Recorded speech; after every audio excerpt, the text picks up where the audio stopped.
amigos del País de Santiago, darles la bienvenida tanto a los que están aquí presentes en esta sala de juntas como a los que nos están siguiendo a través de nuestro canal de YouTube. Y a todos, pues nuestro agradecimiento por acompañarnos una vez más en uno de los actos del ciclo de mesas de debate que hemos titulado Compostela 2023-2027, presente y futuro, que ya va por su tercer año. El título de esta jornada, que es Tribunal Constitucional y Sociedad, un diálogo necesario, no es una simple fórmula retórica. Resume con precisión lo que queremos propiciar esta tarde: un diálogo abierto y fundamentado entre quienes mejor conocen nuestras instituciones y una sociedad que necesita entender y confiar en ellas. Vivimos un momento en el que el sistema judicial español está siendo objeto de controversia y de reformas de enorme trascendencia. Y cuando estas reformas no nacen del consenso ni del rigor jurídico, sino de mayorías circunstanciales o pulsos políticos, se debilita algo muy valioso: la confianza de los ciudadanos en la justicia. Por eso, hoy, más que nunca, necesitamos este tipo de espacios, lugares en los que el conocimiento, la experiencia, la independencia pueden ayudarnos a mirar con claridad y sentido democrático lo que está en riesgo. Hoy tenemos la suerte de contar con tres personas que resumen las cualidades más que sobradas para este tema. Nos acompañan en esta mesa Pascual Sala, figura de referencia en nuestro país, que ha presidido nada menos que el Tribunal Constitucional, el Tribunal Supremo y el Consejo General del Poder Judicial. También nos honra con su presencia Juan Antonio Xiol. Fue vicepresidente del Constitucional y magistrado de acreditado rigor, independencia y compromiso con el Estado de Derecho. Y tendremos como moderador de grupo a Roberto Blanco Valdés, catedrático de Derecho Constitucional de nuestra universidad, pero también una de las voces más lúcidas del análisis político en Galicia y en España. No se me ocurre mejor combinación de personas para abordar los retos que hoy afronta nuestra justicia. Y estoy seguro que esta mesa nos va a ofrecer precisamente eso: ideas bien fundamentadas, miradas complementarias y, por qué no, caminos posibles para avanzar. Así que una vez más, gracias a los invitados de hoy y gracias a todos ustedes por acompañarnos hoy aquí. Y tiene la palabra el moderador de la mesa.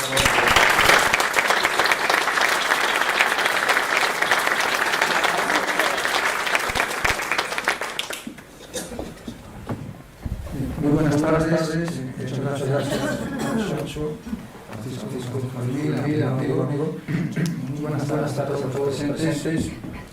Muchas gracias a la Real Sociedad Económica de Amigos del País, una institución fundamental en el debate en la ciudad, en esta maravillosa ciudad de Compostela. Y claro está, al final, pero de último lugar, muchas gracias a Antonio Xiol, que nos acompaña, que no necesitan presentación, solamente una cosa, todos ustedes saben quiénes son.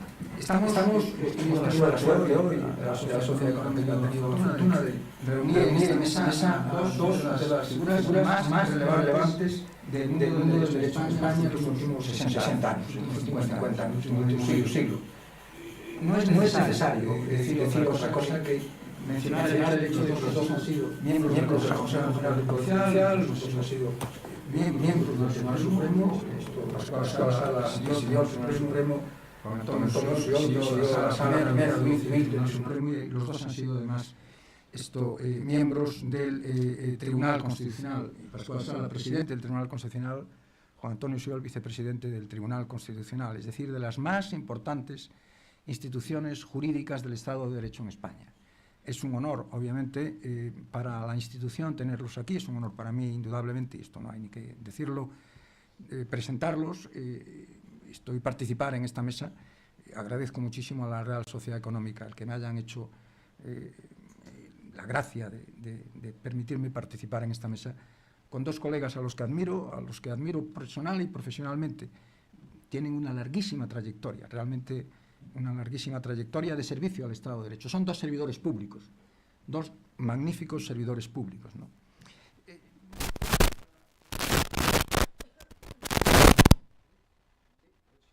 Para comenzar el debate, voy a contarles, juro que muy breve, una pequeña historia. Para plantear el primer tema de debate, en 1795, recién acabada el periodo del terror de la Revolución Francesa, después del golpe de Estado de Thermidor, un diputado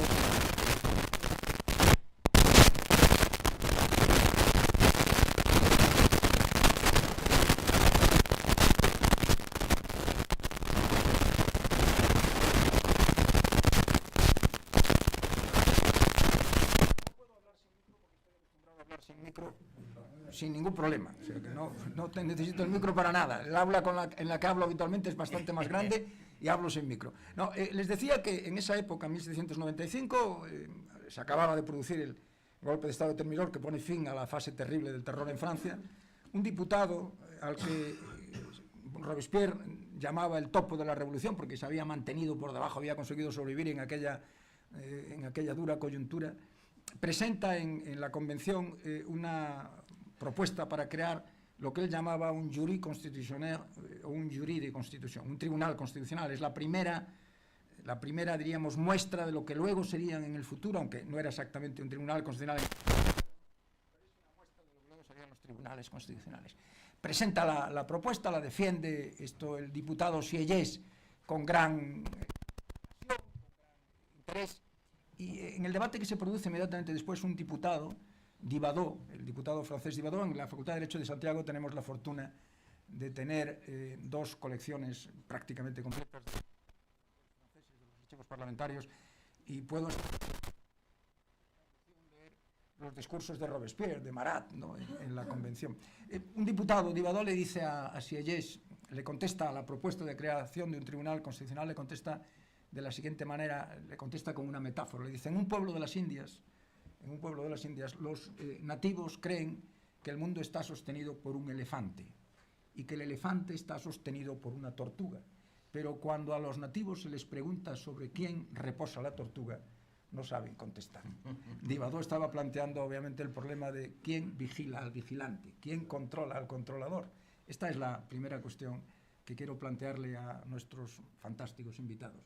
Los tribunales constitucionales, que como ustedes saben se crean en Europa después del primer tribunal constitucional, el austríaco y el checoslovaco, en el periodo entre guerras, desempeñan una labor fundamental, son árbitros, y por tanto el problema es que en este ámbito del mundo del derecho no hay VAR, aquí no hay VAR, de tal manera que aquí lo que decide el Tribunal Constitucional, hoy hemos conocido el proyecto de sentencia sobre un tema muy importante, lo que decide el Tribunal Constitucional, como se suele decir en lenguaje cotidiano, va a misa.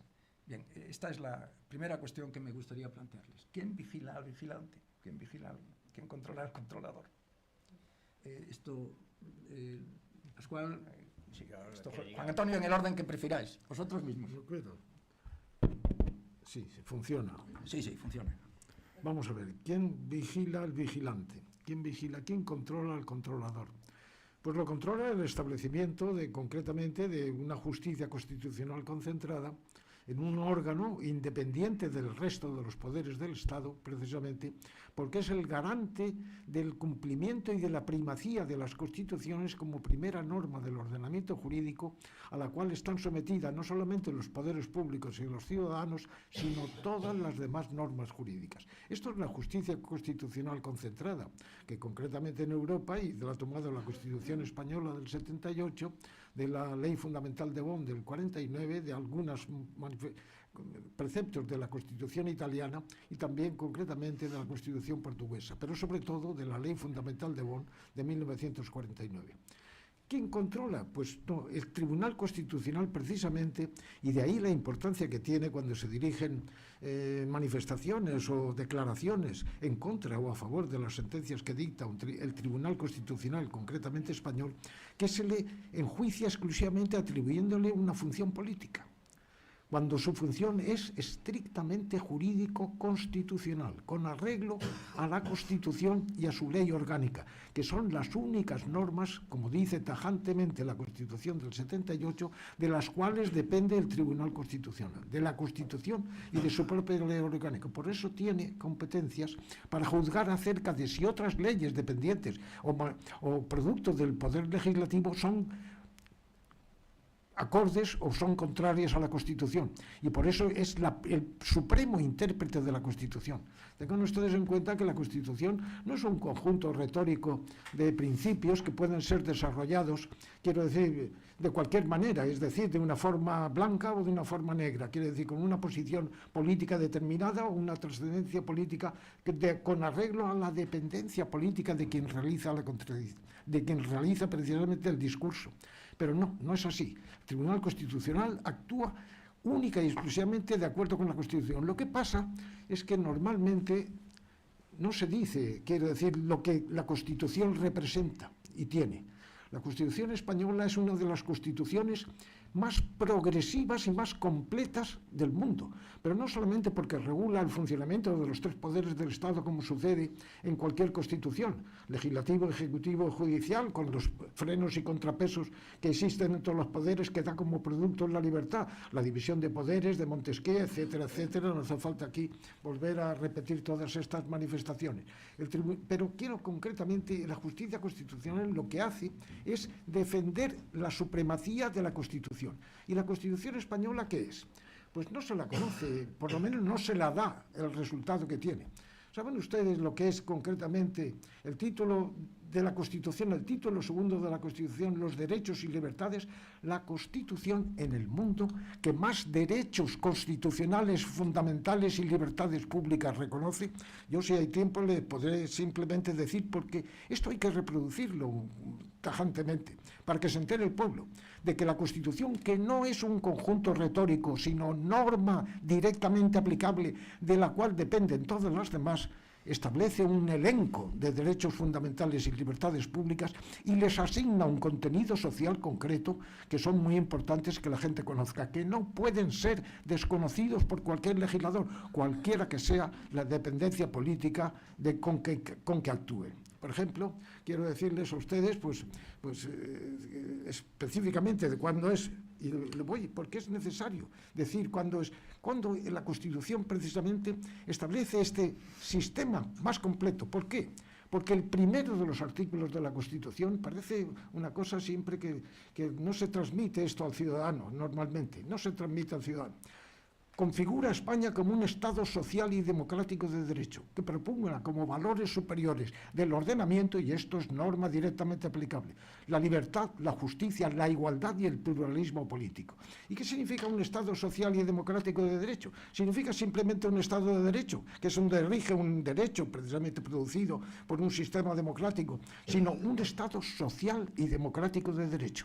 Y esto tiene valor normativo. ¿Qué significa Estado social? Que tiene que garantizar la igualdad y la solidaridad. Estos son, cualquiera que sea la opinión política con que uno comulgue. ¿Qué significa democrático? Que tiene que garantizar igualmente el pluralismo político.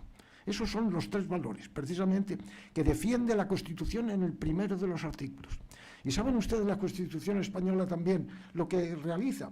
Establece una justicia constitucional concentrada como una pieza última, en el penúltimo título de la Constitución, anterior al último, que es el relativo a la reforma constitucional, precisamente porque es la pieza última de garantía de todos los derechos que la Constitución reconoce.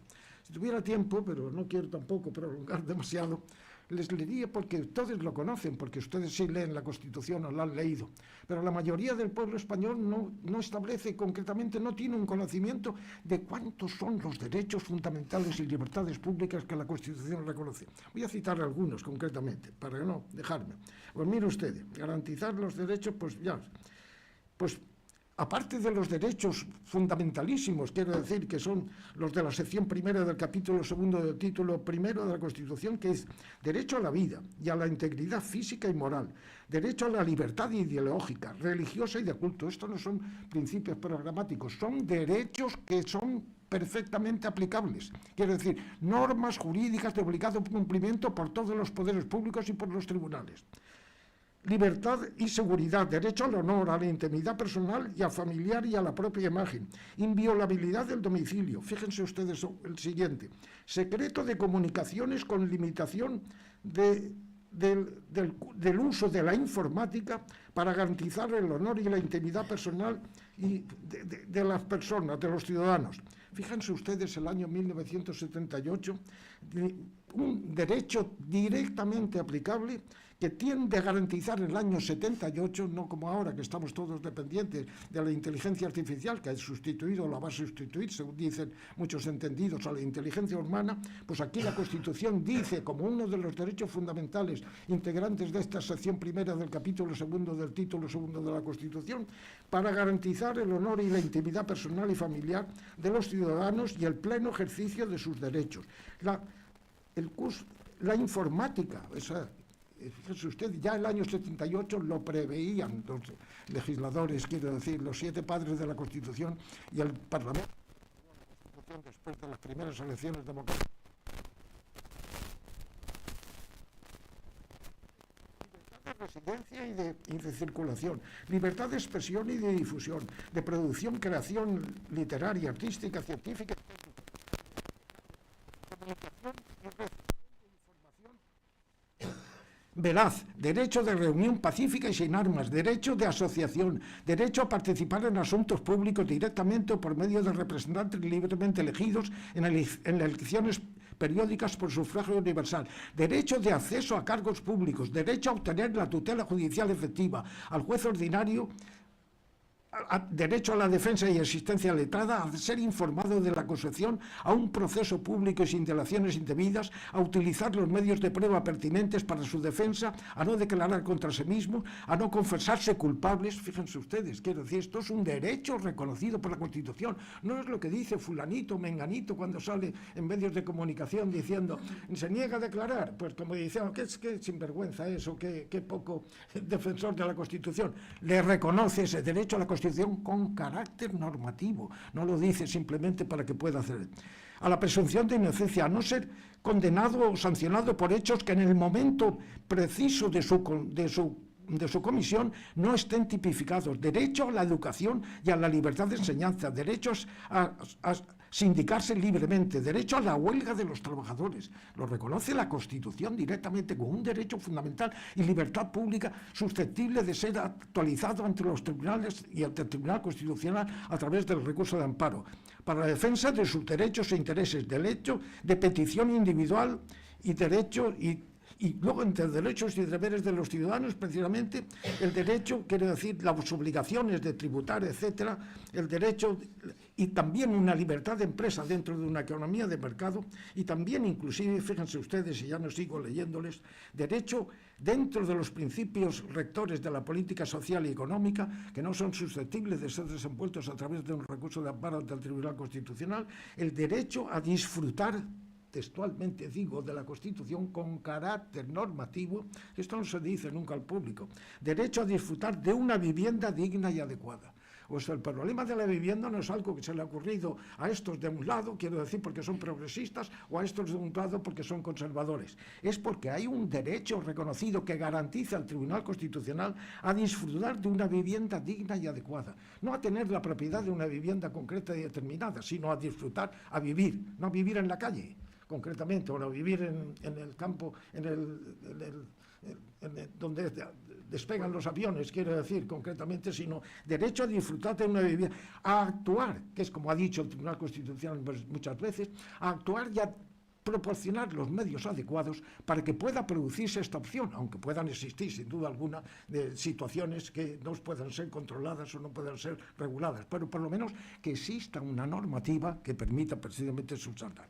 Pues bien, todo esto tiene obligación de conservarlo y hacerlo vigente y juzgar las leyes con arreglo a estos principios porque son normativos y porque son obligatorios para el Tribunal Constitucional en medio de esta justicia constitucional que concentra nuestro Tribunal Constitucional. Miren ustedes, y también debo de decirles, y con esto ya, perdón, pero me parece que me estoy excediendo en el uso de la palabra, pero como eso es fundamental y es necesario saber que el Tribunal Constitucional Español no debe de reconocerse ni de juzgarse por la función de decir la dependencia que uno se figura política de fulanito, menganito o zutanito. Un miembro del tribunal, cualquiera de la jurisdicción ordinaria del Tribunal Constitucional, como cualquier ciudadano, tiene derecho a votar con arreglo al pluralismo político, porque está en un sistema democrático. No es que, si no se diría, los magistrados del Tribunal Constitucional no podrán votar, porque se entendería que el voto, pues el voto es una de las manifestaciones para que la soberanía popular esté representada precisamente en un parlamento, porque emana directamente del pueblo. Pues bien, quiero decir, el Tribunal Constitucional, cualquiera que sea lo que uno se imagina que votan políticamente sus miembros, debe de ser juzgado exclusivamente por lo que escribe, por los fundamentos jurídico-constitucionales que establece en sus sentencias o en sus resoluciones, no por lo que uno se imagina que concretamente que vota cualquiera de los que han votado a favor, los que han votado en contra de una determinada posesión. Cuando la sentencia de un tribunal constitucional como el español no es una sentencia transversal, qué mala idea se tiene, quiero decir, qué mala imagen se tiene cuando se dice que el Tribunal Constitucional o cualquier otro tribunal, eso no se dice ni en Alemania, ni en Francia, etcétera, ni siquiera en Italia, eso no se dice ni en sexto, pero se dice en España.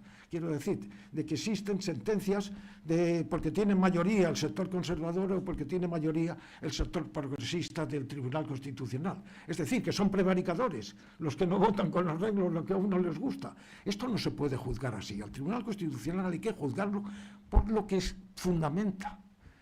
Y cuando uno, el fundamento que tiene derecho a contradecir el fundamento de una sentencia, faltaría más. Una sentencia puede ser discutida y por eso existe el recurso de apelación, no así. En el Tribunal Constitucional es el último, concretamente el que garantiza todas estas demás interpretaciones constitucionales. Pero se puede discrepar de una sentencia del Tribunal Constitucional. Pero para discrepar de una sentencia hay que razonar jurídicamente. No con arreglo a decir, esta sentencia ha salido así porque fulanito vota esto y porque fulanito, menganita o fulanita votan esto o esto otro. No, por sus criterios jurídico-constitucionales y solamente por eso. Y esto, sin embargo, pues por lo menos no lo vemos. Los ciudadanos, quiero decir, no ya los magistrados o los juristas, pero eso no se ve. Se critica la sentencia en función de lo que uno atribuye, concretamente el que la critica, a que lo que ha hecho precisamente por dependencia partidaria. Esto no pasa, como he dicho, en ninguno de estos países serios. Quiero decirte que de los cuales son precisamente producto los preceptos constitucionales que les acabo de decir. Esto sí, lo que a mí se me ocurre como idea general, de momento, de la importancia del Tribunal Constitucional, de la importancia que tiene el garantizar precisamente que es el supremo intérprete de la Constitución y el que garantiza precisamente la conformidad de derecho de cualquier resolución de un poder político, si se ajusta a estos derechos que yo les he leído completamente, pero les he enunciado, y vean ustedes la cantidad de derechos que reconoce con carácter normativo nuestra Constitución y el contenido social que les asigna, que esto es independiente de lo que cada uno legítimamente vote en las elecciones periódicas. Gracias. Muy bien. Juan Antonio.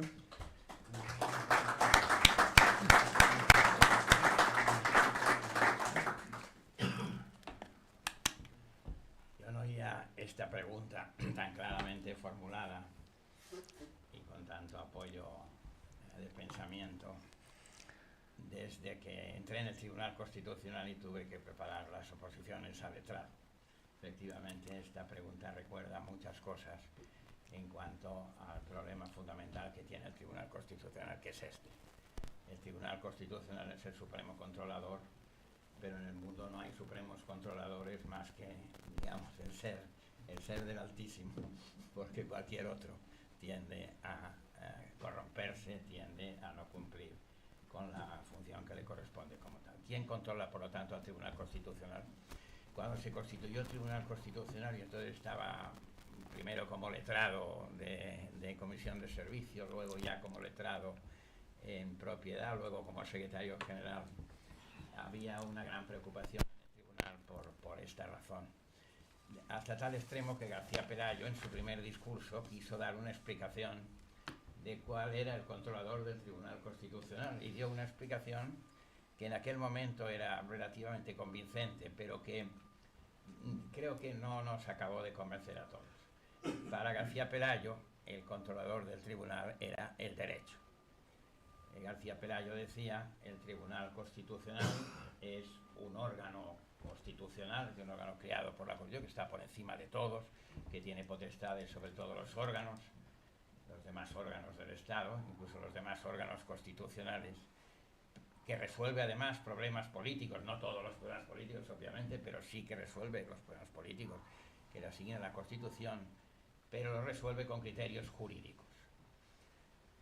Aquella respuesta, que en aquel momento me convenció bastante, ahora no me convence tanto porque el derecho ya no es lo que era, y permítanme que utilice expresiones tan directas, porque el derecho evidentemente está en crisis, probablemente es una crisis saludable, pero el derecho está claramente en crisis. El derecho, que se concebía casi como una operación perfecta, casi aritmética, se aplica sobre la premisa mayor y la premisa menor un proceso de inferencia lógica y se obtiene una conclusión. Esto no es en absoluto así. Esto me lo habían enseñado a mí todavía en la facultad, pero evidentemente no es este el caso, por lo menos cuando se está en el Tribunal Constitucional.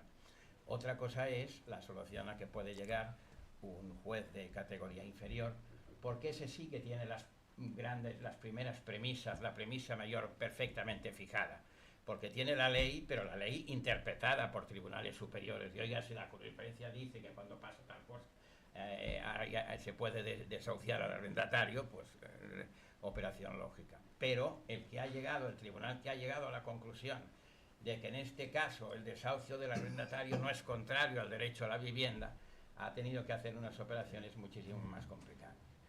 Entonces esto nos coloca en la tesitura de decir: ¿realmente es controlable el derecho? Es decir, ¿el derecho es una ciencia exacta, o por lo menos una ciencia que nos permita ejercer alguna función de control? Yo quiero creer que sí, pero sencillamente lo dudo bastante. Quiero creer que sí. Quiero creer que sí, aunque quizá no siempre. Porque hay veces que efectivamente podemos decir claramente que un tribunal se ha equivocado. ¿Cuándo se ha equivocado un tribunal? Cuando realiza, por ejemplo, una valoración de la prueba que luego es desmentida por la realidad. El tribunal condena por asesinato y luego resulta que la víctima aparece viva. El tribunal se ha equivocado clarísimamente. Cuando el tribunal adopta una decisión que no es compartida por la generalidad o por la mayor parte de la comunidad jurídica, no por todos, cuidado, porque en la comunidad jurídica hay diferencia de opiniones. Cuando el tribunal sienta una opinión que es contraria o que no es aceptable por parte de tribunales que están en ordenamientos superiores. En este caso me refiero concretamente, especialmente a los tribunales europeos. ¿Por qué razón? Porque los tribunales europeos no es que sean mejores que nosotros, los jueces son los mismos o parecidos, se extraen de las distintas naciones, de los distintos estados.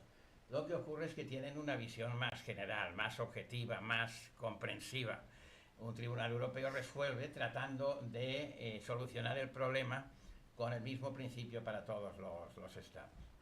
Y luego hay otro criterio también muy importante sobre el que llamó la atención especialmente González Trevijano en su último discurso, ya que citamos discursos de presidentes, pues citemos también esto, que puso de manifiesto la necesidad de que el tribunal acepte sus propios precedentes.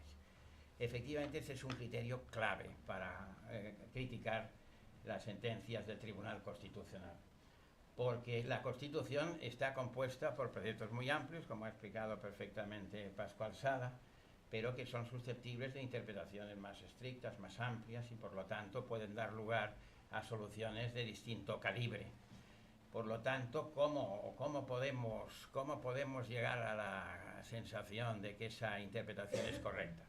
Pues no hay más que una solución: ver que el tribunal aplica de manera igual y perfectamente razonada esa solución a los ricos, a los pobres, a los de izquierdas, a los de derechas, a los de tal pueblo y a los de tal otro.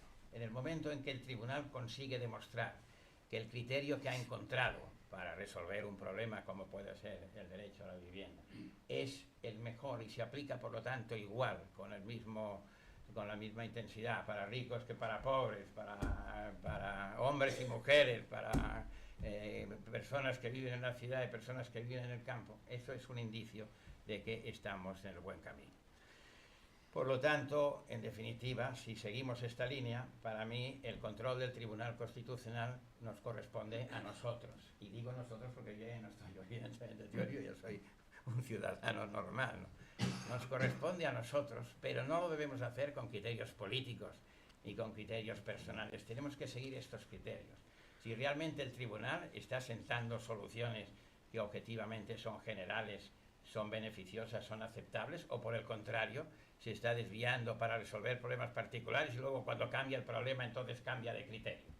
En el discurso de González Trevijano, por ejemplo, se ponen ejemplos de modificaciones que ha hecho el Tribunal Constitucional de sus propios criterios, argumentándolo, y ciertamente es así, pero a mi juicio no cita otros casos en los cuales se ha separado del criterio anterior y no ha dado ninguna, o apenas ha dado ninguna justificación. Puede verse un ejemplo de esto en el discurso de Pérez de los Cobos, el discurso de cierre también, el discurso de despedida, en donde hace un cierto reproche en este sentido, ¿no? En el sentido de, bueno, el tribunal en realidad no ha podido seguir sus propios criterios porque dio a entender, nos hemos visto forzados no pudimos mantener el pulso que sentamos. Lean cuidadosamente ese discurso porque es muy interesante, no lo que dice directamente, sino lo que dice por debajo, que va en el sentido que yo digo.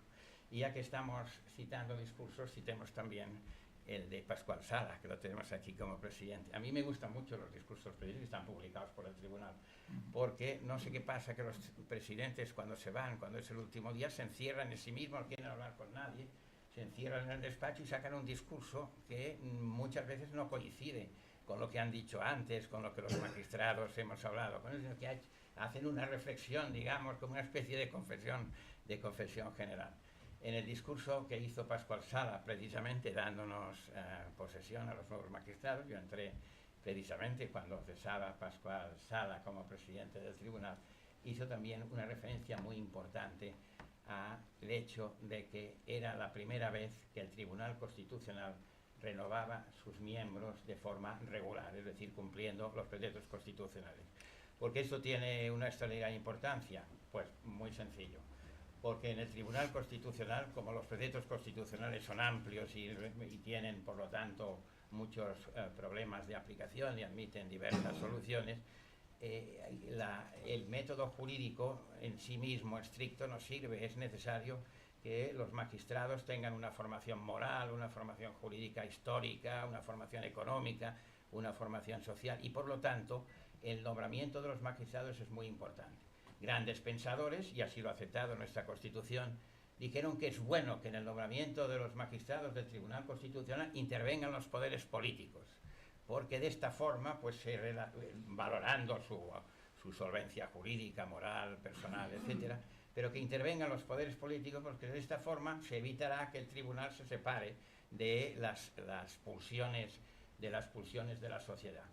Por lo tanto, un verdadero atentado contra el Tribunal Constitucional es el hecho de no cumplir lo más rigurosamente posible los plazos de nombramiento de sus miembros, y ahí está el discurso de Pascual Sala, pues esta reflexión. Bueno, y de momento ya llevo 10 minutos, ya tengo bastante. Bueno. Os planteo una segunda cuestión que tiene directa relación con esta, y me interesa conocer vuestra opinión. Y de nuevo, contando una breve reflexión histórica. En el año 1837, yo creo que fue, Alexis de Tocqueville viaja a Estados Unidos, escribe después ese maravilloso libro que seguro que habéis leído, que todos los juristas hemos leído, seguro que es juristas y no juristas, muchos no juristas, La democracia en América, ¿no? Sí. Y Tocqueville se sorprende, una de las cosas que más llama la atención a Tocqueville, que hace un libro realmente impresionante, no es una cosa, es una capacidad de observación. Él iba a estudiar el sistema penitenciario realmente, y una de las cosas que más le sorprende a Alexis de Tocqueville es el hecho de que los jueces pueden suspender las leyes por entender que son inconstitucionales. Tocqueville viaja en el 37 y la primera sentencia declarando inconstitucional la ley federal se ha producido 30 años antes, en 1803, 34 años antes, en el caso de Marbury frente a Madison por el Tribunal Supremo de los Estados Unidos. Y hay un momento determinado en el libro en el que Tocqueville anota una cosa que es muy importante. Dice, los jueces no pueden, pueden suspender una ley en el curso de un proceso, lo que nosotros llamamos hoy un proceso incidental, cuando el tribunal en el curso de un proceso se ocupa de una cuestión de constitucionalidad, ¿no? Pero no lo pueden hacer en abstracto, dicen, en abstracto no. Dice, y esto es muy importante porque la ofensa que supone para el legislador, el ataque que supone para el legislador, el que se pueda suspender una ley es muy distinto cuando se hace en el curso de un proceso concreto que cuando se hace en abstracto. ¿Por qué cuento de nuevo esta historia? Paco Rubio, hemos hablado en el almuerzo de Paco Tomás, buen amigo de los dos presentes, al que yo conocía y apreciaba mucho también. Paco Rubio, también amigo de todos, sostuvo en algún momento, lo recordaréis, que había que abrir una reflexión sobre si había que suprimir el recurso directo de inconstitucionalidad. Es decir, si se debería suprimir la vía de acceso al Tribunal Constitucional a través de un recurso directo que podían presentar 50 diputados, 50 senadores, el gobierno, los miembros, y reducir la posibilidad de declarar inconstitucionalidad a, como ocurre en Estados Unidos, aunque en Estados Unidos es cierto que finalmente en algunas ocasiones el proceso es también un proceso abstracto, ¿no? Pero en fin, reducirla a cuestiones concretas, ¿no? A que sean los tribunales los que en el curso de un proceso judicial lleven las cuestiones al tribunal y que no pueda ser utilizado, no puedan ser presentados recursos abstractos. Recuerdo haber hablado esto en alguna ocasión con Paco, que también posiblemente, como dice muy bien Juan Antonio Suyol, reflexionaba un poco sobre todas estas cuestiones después de haber sido un importantísimo magistrado, 12 años magistrado, porque fue de los primeros que cumplieron 12 años, y vicepresidente, al igual que Juan Antonio, del Tribunal Constitucional. ¿Seríais partidarios de...? Luego iremos al tema de los nombramientos, que es el otro de los grandes temas, ¿no? ¿Seríais partidarios de suprimir el recurso directo y reducir la posibilidad de control a un recurso incidental planteado por los jueces y magistrados, a lo que en España llamamos la cuestión de inconstitucionalidad? Yo creo es un tema del carajo, ya lo sé, me perdonáis. Me perdonáis. Es un tema así. Seguro. Yo no suprimiría el recurso directo, ¿no? Podrías condicionarlo, quiero decir. Lo que pasa es que el recurso directo podrías condicionarlo, pero no lo suprimiría. Porque solo reducirlo a la posibilidad de que se declare inconstitucional para un asunto concreto, esto creo, a mi juicio, y respetando cualquier opinión contraria, crea una inseguridad jurídica muy grande. Porque entonces resulta que para este supuesto concreto una ley es inconstitucional, pero para otros no. Esto de sustraerlo, cuando una justicia constitucional se concentra en un tribunal, que es, como he dicho anteriormente y como también han dicho que me han precedido en el uso de la palabra, se concentra, es justicia constitucional concentrada. ¿Por qué? Porque no se defiere a los tribunales ordinarios. Porque en este caso el deferirlo a un tribunal ordinario no es porque considere uno que los tribunales ordinarios no podían tener capacidad. Puede ser un tribunal ordinario cuando, si yo presidía, por ejemplo, la sala primera del Tribunal Supremo, yo cuando presidía el Tribunal Supremo, pues tiene naturalmente elementos de juicios, pero es plural. Como saben ustedes, la justicia ordinaria permite la posibilidad de que un juez contradiga, mejor dicho, de que unos mismos juzgados de una misma población, uno dicte que tengan competencias similares, uno dicta una sentencia en un sentido y luego otro dicta una sentencia en otro. No es tan frecuente, pero puede suceder, y de hecho ha sucedido. Y en ese caso, la seguridad jurídica padece, sin duda alguna. Y la seguridad jurídica es uno de los valores constitucionales que tiene obligación una jurisdicción constitucional concentrada de defender y salvaguardar. La seguridad jurídica, saber a qué atenerse, eso para el ciudadano es fundamental, para no solamente los empresarios, sino hasta el saber a qué atenerse, quiero decir. Y esto, pues, sería difuminar, como existe, y la jurisdicción constitucional, a mi juicio, no puede estar deferida a los diferentes tribunales, sino que debe estar concentrada. Es mi opinión, que por eso ha prevalecido en los países que son de Europa, por así decirlo, los representativos de auténticas jurisdicciones constitucionales, sobre todo de la Ley Fundamental de Bonn, como decía yo, del año 1949, en la cual se ha inspirado fundamentalmente la Constitución española, salvo en la multiplicidad de derechos fundamentales y libertades públicas que reconoce, que es la más completa del mundo, la más extensa del mundo, pero esto requiere también, imagínense ustedes, con esta pluralidad que yo les he leído sintéticamente de derechos fundamentales y libertades públicas que reconoce, si encima se distribuye, se defiere, quiero decir, a esa posibilidad de que solamente para un caso concreto resulta y para el otro, y para el otro, y para el demás. Esto no, la justicia constitucional debe de ser, yo no aboliría ni suprimiría el recurso de inconstitucionalidad contra leyes. Lo que pasa es que, naturalmente, un recurso de inconstitucional debe de someterse estrictamente a criterios jurídico-constitucionales, como han dicho muy bien todos los que me han precedido en el uso de la palabra. No debe ser en función de la convicción política que uno tenga, sino con arreglo, que para eso hemos votado y aprobamos en 1978 una Constitución, con arreglo a una interpretación lógica y una interpretación coherente del texto constitucional, pero que valga para todos. Juan Antonio, déjame solo añadir una cosa, como yo mismo he sacado el tema del Tribunal Supremo de Estados Unidos, es verdad que en Estados Unidos el Tribunal finalmente Supremo tiene, sus sentencias tienen efectos erga omnes, es decir, que a través del principio del mantenerse en la decisión, del stare decisis, tiene ese mismo efecto. ¿Cómo ves lo de la supresión o no del recurso directo? Porque este es uno de los grandes temas de debate en los sistemas de control concentrado, claro. Bueno, donde hay recurso directo. Yo creo que el dilema está precisamente en instaurar un sistema de control concentrado o instaurar un sistema de control difuso. Ajá. El sistema de control difuso, que es el americano, es el que originariamente se instaló y que funcionó bien. Yo creo que fue por diversos factores, algunos históricos muy concretos. Sí, muy la verdad concretos. es que funcionó muy bien, ¿no? Y efectivamente allí cualquier juez puede no plantear la cuestión ante el Tribunal Supremo, que es el Tribunal Constitucional, porque resuelve sobre los casos o controversias constitucionales, sino que simplemente declara inválida la ley y luego se puede recurrir o no y se acaba en el Tribunal Supremo porque es un caso constitucional. Este sistema, pues yo creo que en Europa se consideraba excesivamente atrevido, porque es un sistema que está pensado para controlar a las asambleas legislativas, que con respecto de las cuales se tenía un gran recelo en los Estados Unidos en el proceso constituyente. Se creía, por ejemplo, en la revista famosa sobre el Federalista, había artículos continuos contra las asambleas que abusaban de su poder, que eran arbitrarias, etc.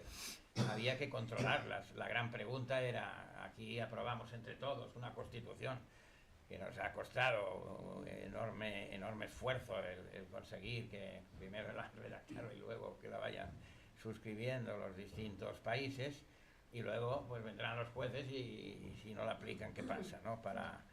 Por lo tanto, ¿quién controla que la Constitución realmente sea efectiva? Y luego la Asamblea Legislativa, en cuanto dicte una ley contraria a la Constitución, pues se acabó el problema, porque ya no, la Constitución no sirve para nada.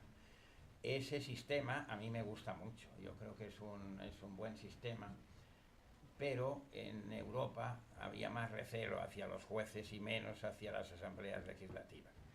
Y entonces se aplicó el sistema de Kelsen, que es un sistema más que concibe más el Tribunal Constitucional y los recursos de inconstitucionalidad como un problema de conflicto entre poderes propiamente.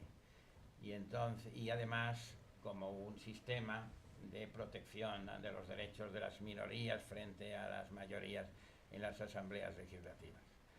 Entonces, a mí me gusta más el sistema americano, eso lo he dicho siempre, y para mí es indiscutible, porque yo creo que la gran desconfianza que ha existido respecto de los jueces en España antes y después del proceso constituyente, creo que en gran parte está injustificado, ¿no? Y esta era la razón por la cual pues, se optó por el sistema de jurisdicción concentrada, es decir, de concentrar la jurisdicción en un tribunal constitucional y permitir que sean los propios diputados, los gobiernos, etcétera, quienes puedan plantear recursos de inconstitucionalidad. Pero la experiencia que yo tengo es que efectivamente donde se percibe quizás a veces pues menos elementos de objetividad para poder adoptar una decisión es precisamente en los recursos directos, porque a lo mejor se impugna totalmente una ley o muchísimos preceptos y no se discuten en función de un caso concreto que siempre ayuda al juez a tomar una decisión, porque el juez compara ese caso con otros casos posibles, con otros que han tenido lugar, con otros que podrán tener lugar. Y sin embargo aquí pues se está discutiendo en abstracto si el artículo tal pues implica una vulneración o no, pues esto, del derecho de igualdad, ¿no? Por ejemplo. Entonces yo creo que efectivamente el recurso directo pues no acaba de... está teniendo muchos problemas. Ahora, emprender cualquier reforma de la Constitución en una materia tan delicada como este, pues es una cosa de que hay que hacerla con un elevadísimo grado de consenso, ¿no? Sin duda. Eso yo creo que estamos de acuerdo todos. Pero efectivamente, yo creo que así como ha funcionado bien la cuestión de inconstitucionalidad, es decir, los jueces han usado de la cuestión con cierto equilibrio y con cierta eficacia además, y han dado lugar a que el Tribunal Constitucional pueda asentar jurisprudencia muy aceptable en materia especialmente de derechos fundamentales. Sin embargo, el recurso directo, pues hay una de cal y otra de arena, ¿no? Ha dado lugar las sentencias más polémicas del Tribunal Constitucional, y no cito ninguna en concreto porque está en la mente de todos, son sentencias que normalmente han sido producto de recursos directos. En relación con los estatutos de autonomía, pues ya saben ustedes que ha habido vacilaciones y recursos directos, y no precisamente por problemas de esta naturaleza. Ahora, yo no hubiera tenido miedo, yo creo que uno de los, lo digo absolutamente convencido, y ahora como ya, digamos, no formo parte del colectivo, ya soy como Bob Dylan cuando dejó de cantar canciones de protesta, yo ya estoy fuera. Entonces, pues yo creo que uno de los grandes activos que tiene el derecho en España es la independencia judicial concebida como espíritu de una determinada función, de un determinado cuerpo, de un determinado colectivo. Yo creo que eso no debemos despreciarlo, porque estas cosas son muy importantes para mantener pues eso, la cohesión social, para mantener los beneficios que tiene el sistema jurídico. Yo hubiera confiado más en los jueces cuando se redactó, no digo que no hubiera puesto un tribunal constitucional, pero hubiera confiado más en los jueces y hubiera introducido un sistema más difuso, ¿no? Más parecido al norteamericano. Tengamos en cuenta que si leemos la Constitución literalmente, yo todavía no salgo de otra interpretación, está diciendo que la cuestión de inconstitucionalidad no suspende el proceso. Es decir, que teóricamente, según dice literalmente la Constitución, el juez plantea al Tribunal Constitucional si tal precepto es inconstitucional, pero tiene que poner sentencia, y a lo mejor sentencia firme después. Claro, es que no tiene mucho sentido. Había una gran desconfianza hacia los jueces y, insisto, creo que excesiva, ¿no? Porque creo que, ya digo, y lo vuelvo a decir, la independencia judicial y el espíritu de los jueces en España a lo largo de los tiempos, creo que es uno de los grandes activos que tiene nuestro país. Yo si me permitís, introduciré un tema, pero haré de nuevo, coincidiré contigo en la importancia de la independencia judicial y del poder judicial. Yo creo que efectivamente la profunda desconfianza, injustificada desconfianza hacia los jueces explica, por ejemplo, el recurso de amparo. El recurso de amparo, tal y como está. El recurso de amparo es un recurso contra el juez en nuestro país. Claramente es un recurso contra el juez, ¿no? O sea, es un recurso que se explica por la profunda desconfianza que había, pensando que todos los jueces, en el año 78, pensando que todos los jueces eran franquistas, lo cual era un dato sociológico absolutamente equivocado, igual que no lo eran los funcionarios ni lo eran los profesores, ¿no? Fue un gran error. Pero dejadme que os plantee una tercera cuestión, ¿no?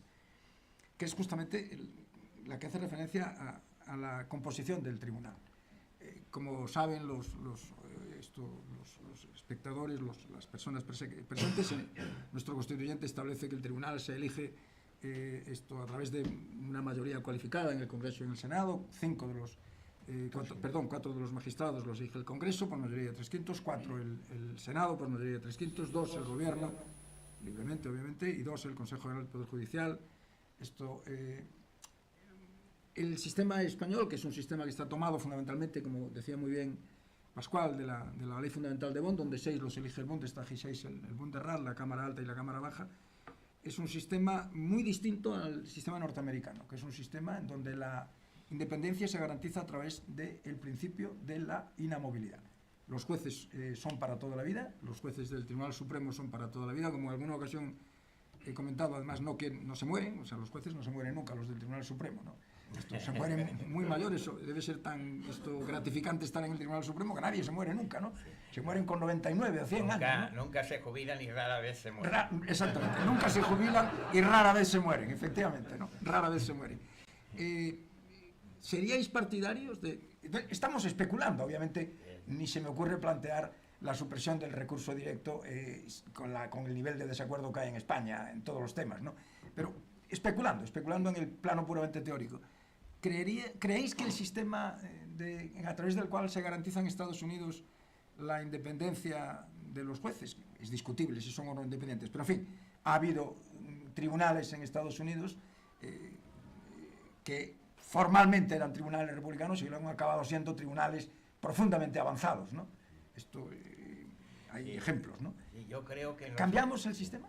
Yo creo que en los Estados Unidos hay una mentalidad que nosotros tendríamos que alcanzar, y a no ser que últimamente con las cosas que se están viendo ya no sabe uno qué decir. Sí, esto es verdad. Pero realmente, yo recuerdo hace años, en una comisión que fuimos de cargos judiciales y del Ministerio de Justicia a visitar los tribunales norteamericanos, era un desencuentro completo entre la mentalidad nuestra y la mentalidad de ellos. Y voy a contar una breve anécdota para que se vea cómo lo veíamos. Apareció una fiscal que nos explicó cuáles eran las funciones del Ministerio Fiscal allí. Yo dependo del gobernador, ejercito la acción penal, y si considero que el hecho no es delictivo, pues retiro la acción. Y nosotros con los ojos así, pero ¿cómo que retira la acción? Pero no ha dicho usted que depende del gobernador. Dice, claro. Y si el gobernador le ordena que retire una acción de un delincuente manifiesto, ¿qué hará usted? Yo la retiraré. Y dice, pero eso es imposible. Y dice que es imposible. Y le pregunta a uno de los nuestros, ¿por qué es imposible? Dice, porque al día siguiente saldría en todos los periódicos. Es decir, que allí la crítica que se hace de los episodios que se consideran de falta de imparcialidad o falta de objetividad por parte de los cargos relacionados con el ejercicio de la justicia es muy fuerte, o era también. Yo creo que eso también ha porque cambiado. ahora probablemente Las cosas se puede hablar. Yo creo que esa es una situación, digamos, una situación muy pequeña. Yo creo que mientras no haya un control por parte de la sociedad, por parte del pueblo, un control eficaz que obligue a todas las instituciones que participan a no prestarse ni a cualquier tipo de cosa que pueda sospechar que es una maniobra o que tal, es positivo. Y lamento tener que decir, lo digo a veces y siempre pues con cierto, no sé cómo llamarlo, ¿no? Porque en España no es así. Es decir, en España los que no estamos, porque ya no sé, lo vemos como si no fuera con nosotros. En Israel, por ejemplo, Netanyahu intentó, todos intuimos por qué lo hizo, intentó una reforma del Tribunal Supremo restándole facultades. Hubo manifestaciones de 100.000 personas en Israel, de 100.000 personas, oponiéndose a esa modificación, porque consideraban que suprimir o reducir facultades del Tribunal Supremo implicaba una merma de sus propias garantías. Aquí yo la única manifestación que he visto es una manifestación un tanto, podríamos decir, no sé, discutible por lo menos desde el punto de vista de jueces con toga, pero yo no he visto manifestaciones, digamos, de la gente en contra de, por ejemplo, cuando está el Consejo General del Poder Judicial, pues prácticamente 5 años sin renovarse, y parece que la cosa funciona con indiferencia. Cuando anuncian de la Moncloa que el próximo presidente del Tribunal Supremo va a ser fulanito de tal, y no lo saben los vocales, es decir, se enteran por eso, y luego lo votan por unanimidad, y aquí parece que todo el mundo eso lo encuentra bien. Entonces, claro, eso tiene muchas dificultades, porque mientras en una democracia el control por parte del pueblo es fundamental. Si nosotros, los ciudadanos, no consideramos que el funcionamiento regular de las instituciones, que la imparcialidad de los jueces, la independencia de los jueces, es algo que afecta, ¿no?, a nuestros derechos, pues es difícil que haya una garantía sólida de eso, ¿no? Entonces depende ya solamente de la dignidad y del arrojo de cada juez. Dice Dworkin con mucha razón que el juez es una persona esforzada, es Hércules, ¿no?, que tiene que hacer un esfuerzo hercúleo para mantener su independencia, para mantener los principios de la sociedad y para defender los derechos del individuo, la autonomía del individuo frente a los excesos y a los excesos del poder. Eso yo creo que requiere un control por parte del pueblo, de nosotros, que en este momento, por razones que sean, pues no sabría calificarlo, ¿no? Realmente yo por lo menos echo de menos en algunas ocasiones especiales, no digo que haya que estar todo el día hablando de esto, criticando esto, pero lo echo de menos cuando, por ejemplo, se producen esas situaciones absolutamente inadmisibles, ¿no? Consejo General del Poder Judicial, 5 años paralizado, y aquí parece que no pasa nada, y claro, los partidos, como no pasa nada, pues adelante, ¿no? Pero sigamos con el asunto, que no tiene castigo electoral, ni tiene castigo en la opinión pública. Entonces, esto es un factor que a mí me parece que juega negativamente en nuestro sistema. Pascual, añado una pregunta a la pregunta de si cambiamos el sistema de elección.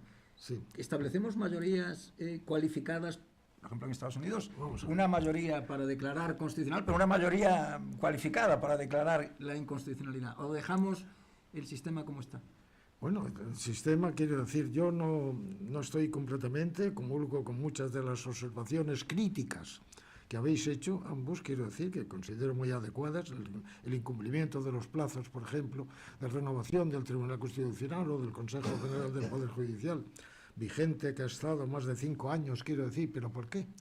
Porque se desobedece concretamente la Constitución. ¿Y quién tiene culpa de eso? ¿El sistema? No, quienes aplican el sistema. ¿Y quiénes aplican el sistema? No el sistema es correcto. Tengan ustedes en cuenta que, por ejemplo, quiero decir, la composición del Tribunal Constitucional, como ha dicho muy bien el moderador que nos preside, quiero decirte, la composición del Tribunal Constitucional permite que accedan al Tribunal Constitucional como supremo intérprete de la Constitución, y precisamente para tener la potestad del recurso directo también y de la protección de los derechos individuales a través del recurso de amparo, cualquiera que sean las críticas que se han hecho también al recurso de amparo, que las tiene, y que si hay tiempo, quiero decir, las podemos analizar ahora. Sin embargo, quiero decir, 4 elegidos por el Senado, de acuerdo con lo que hayan propuesto las comunidades autónomas, porque el Senado es una Cámara de Representación Territorial, artículo 69 de la Constitución, y aquí en España esto se olvida y se ha convertido, quiero decir, en una Cámara de segunda lectura, nada más. Después de haber sido aprobada en el Congreso de los Diputados, pasa al Senado, segunda lectura. Cámara de Representación Territorial, no lo es, a pesar de que la Constitución lo dice.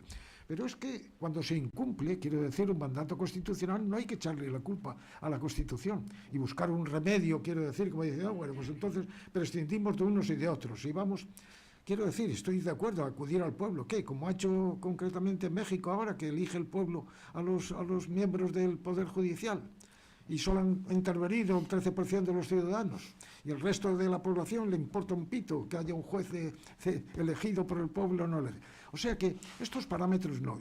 ¿Por qué en Europa, en la Europa clásica, quiero decir, y como he dicho antes, soy un defensor a ultranza de la Unión Europea, quiero decir, cada día más, precisamente, porque es la que creo que nos garantiza precisamente el origen de la democracia que está concretamente en Europa, no está en América.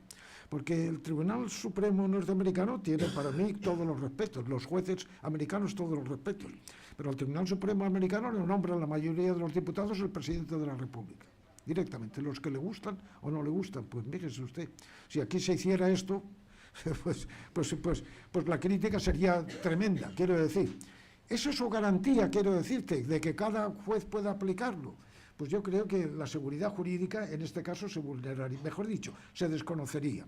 Y la seguridad jurídica es fundamental para el funcionamiento de una sociedad democrática. Es fundamentalísima. Si no, este juez lo ha hecho y ha hecho muy bien, pero ahora resulta que solo en este no se establece. ¿Por qué no se ha hecho en Alemania, ni en Francia, ni en Italia, ni todo eso? ¿Por qué no se ha hecho? Que es el origen precisamente y el núcleo de lo que es la democracia. No Estados Unidos, sino Europa. Quiero decir, a mi juicio, con todo el respeto a Estados Unidos y el respeto a esa independencia del juez. El juez español es independiente, los jueces españoles, la prueba no tienen ustedes, que a unos les gusta lo que hacen y a otros no les gusta lo que hacen. Es independiente el juez, la justicia española es independiente. Y ven ustedes como el Tribunal Constitucional representa, porque es el que está detrás del resto de los poderes del Estado, legislativo, ejecutivo y judicial. 4 por el Congreso, 4 por el Senado, que han propuesto las comunidades autónomas, si fuera verdad que el Senado es una Cámara de Representación Territorial, como la Constitución normativamente establece, y sin embargo aquí se lo pasan como los 5 años de prolongación del Consejo General del Poder Judicial, o las renovaciones tardías del propio Tribunal Constitucional, son peligrosas, pero no es culpa del sistema. Es culpa de quien aplica el sistema. Fíjense ustedes otra cosa. ¿Saben ustedes en Alemania, quiero decir, cito Alemania porque como fue la inspiradora de la Constitución española, la Ley Fundamental de Bonn, en Alemania saben ustedes a quién nombra los cargos judiciales, el Poder Ejecutivo. Y no hay ninguna crítica, y Alemania es una democracia, tan democracia como puede ser España. Y sin embargo, ¿por qué? Porque lo hace con arreglo a criterios de mérito y capacidad, el Ejecutivo. Es decir, de criterios, no de dependencia, porque es amigo mío. No es que aquí en España pase eso, quiero decir, porque fíjense ustedes, Tribunal Constitucional 4, Congreso 4 por el Senado, 2 por el Gobierno, porque es un poder del Estado, que después, y 2 por el Consejo General del Poder Judicial, que es el órgano de gobierno del Poder Judicial. Yo fui magistrado del Constitucional, elegido con otro, por el Consejo General del Poder Judicial, quiero decir.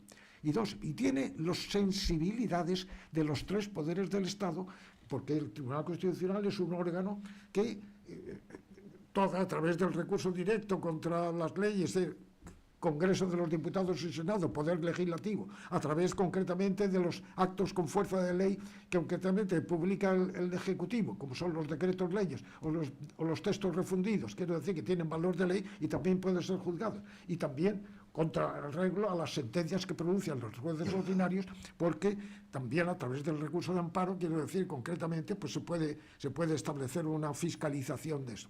Pero yo creo que el sistema es correcto. El sistema es correcto. Que la aplicación sea incorrecta, estoy de acuerdo con lo que acaban de decir mis compañeros.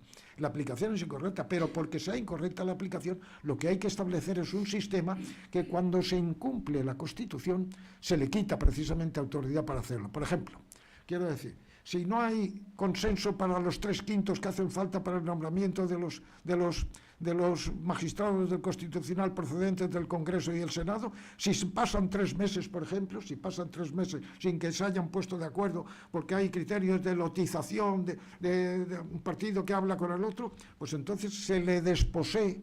En la ley de eso se le desposee de la facultad de nombrarlo y se atribuye a las academias, a los cuerpos, quiero decir, de las comunidades, a las cátedras, a las etcétera, instituciones, quiero decir, a través de las cuales se pueda manifestar una independencia, quiero decir, y se le quita. Quiero decir, lo mismo que el Consejo General del Poder Judicial, cuando pasa el primer año o menos del primer año, 6 meses, y no se renueva porque se incumple mandatos imperativos de la Constitución, pues se le quita al Consejo General del Poder Judicial y se dice, como los jueces no necesitan un órgano de gobierno porque son independientes, pues desaparece el Consejo del Poder Judicial.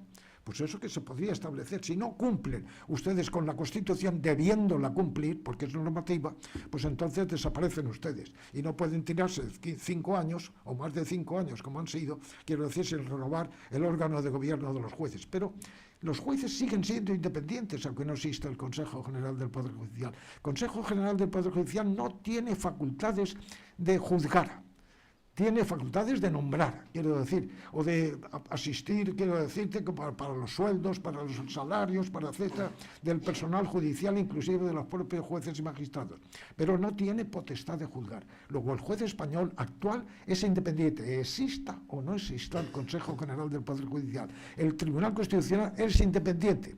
Cuando no se cumplen los mandatos imperativos que establece la Constitución, establezcan ustedes un sistema subsidiario que remedie este incumplimiento, pero no quiten el sistema.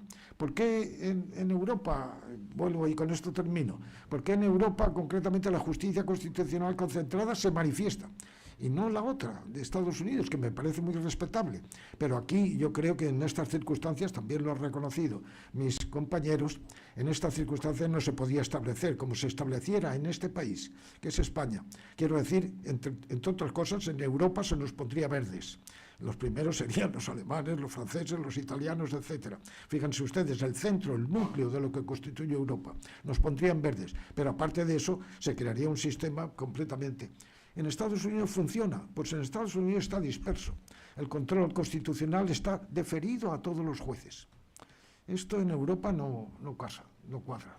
En Europa no cuadra. Y yo sigo manteniéndome europeísta al 100 o al 200%, quiero decir, de posibilidades.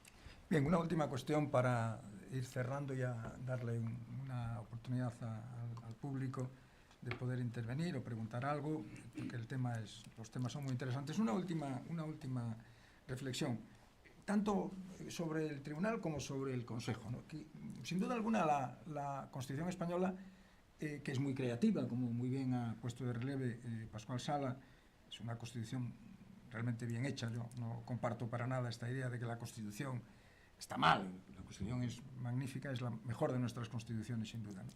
Las dos de las grandes novedades, junto con el Estado autonómico, son la creación de un Tribunal Constitucional, que por primera vez, diríamos, ha funcionado, porque el de la Segunda República prácticamente no, el Tribunal de Garantías prácticamente no llegó a funcionar, y la creación del Consejo General del Poder Judicial, que trataba justamente imitando un poco el Consejo Superior de la Magistratura en Italia, trataba un poco de desgubernamentalizar el Poder Judicial, no sé si con acierto o no. Esta es la pregunta que os quiero hacer. Un juicio de conjunto sobre lo que algunos llaman el rendimiento institucional. ¿Qué rendimiento ha tenido el tribunal en su conjunto y el Consejo? Porque hay un tema de fondo, ¿no? Y es que hoy lo hemos visto con el conocimiento del proyecto de sentencia. Es verdad que el tema de amnistía, podemos resistir mucho tiempo con un tribunal cuyas sentencias son recibidas como pronunciamientos políticos, porque esta es la realidad, que son recibidos como puros pronunciamientos políticos, ¿no? Por parte de los operadores políticos. Ha sido así desde hace una temporada larga, y podemos resistir con esa situación. Es decir, esto es posible a medio plazo. Los tribunales constitucionales son árbitros, y son árbitros, se arbitran. Aunque arbitren bien, las partes dicen que no arbitran bien, no sirven para nada. O sea, el árbitro puede arbitrar un partido de fútbol, porque cuando dice esto es penalti, las partes no se ponen a pegarse entre sí, ¿no? Sino los equipos, si no sería imposible. Una valoración de conjunto, y con eso pasamos al público. Y yo, si quieres y luego terminas tú y cierras tú. No, yo la valoración del conjunto la hago positiva, quiero decir, la hago positiva porque precisamente siempre que se haga la crítica de una sentencia, sea constitucional o sea ordinaria, siempre que se haga con arreglo a criterios jurídicos. No se puede hacer la crítica, es prevalecente. Por ejemplo, el caso de la ley de amnistía. La ley de amnistía se podrá juzgar su constitucionalidad, y supongo que lo hará el Tribunal Constitucional, con arreglo a criterios jurídicos, se comulgue con ellos o no. si esté de acuerdo o no, pero para criticarla no tiene usted que decir, ha sido una ley producto del sector progresista o del sector conservador, suponiendo que fuera esto, del Tribunal Constitucional. No.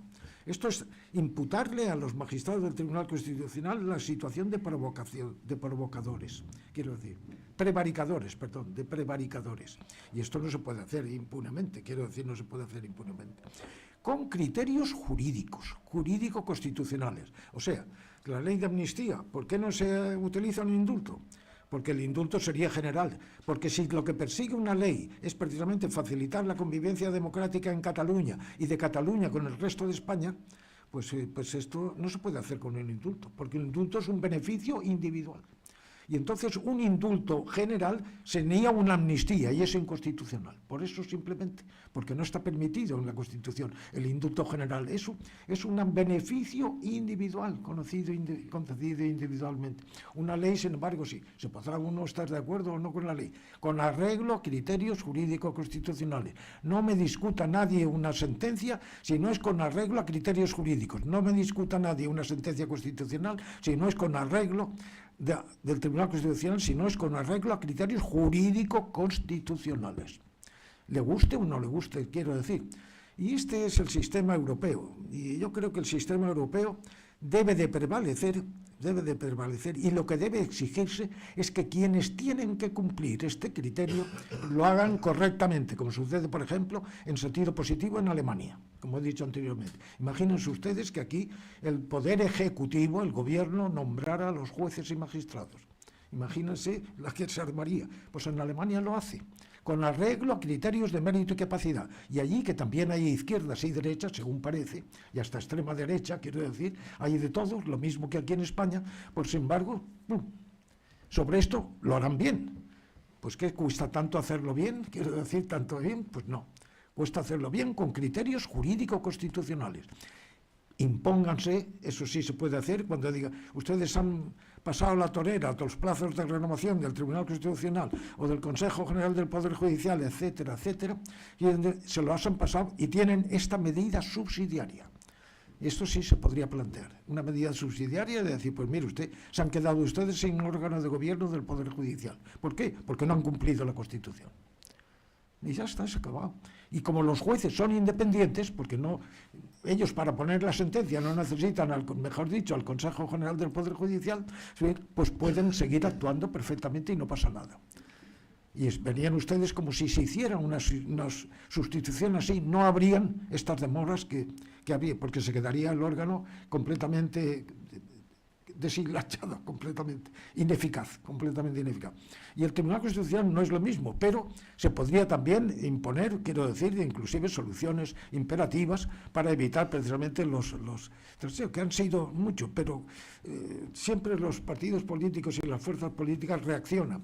Vean ustedes como la última renovación del Tribunal Constitucional, que también costó, pero ya se pusieron y dijeron, pues no, esto ya está trascendiendo demasiado a la opinión pública. Y se renovó el Tribunal Constitucional siempre, a pesar de con retrasos, siempre que no coincidan con un proceso electoral, el Tribunal Constitucional se ha renovado y con esa renovación también se ha renovado su presidencia, como se establece, y con los criterios de que tenga la sensibilidad de los tres poderes del Estado, como he dicho anteriormente. Pero yo creo que cambiar el sistema, no, cambiar el modo de cómo se aplica el sistema, sí. Muy bien, con la intervención de Juan Antonio Xiol cerramos y abrimos el... Yo tengo ideas muy parecidas, por no decir idénticas, que las que tiene Pascual. Yo creo que es un principio esencial en cualquier sociedad democrática el aceptar las decisiones de los tribunales, por muy equivocadas que estén. Por lo tanto, el poner en cuestión desde el punto de vista político, no desde el punto de vista de la crítica jurídica, etcétera, una decisión de un tribunal, como es el caso del Tribunal Constitucional, el Tribunal Supremo, cualquier juez, si no es pensando en la vía de recurso, por lo tanto no se trata de una crítica jurídica, yo creo que es un problema democrático. Sinceramente creo que es un problema democrático.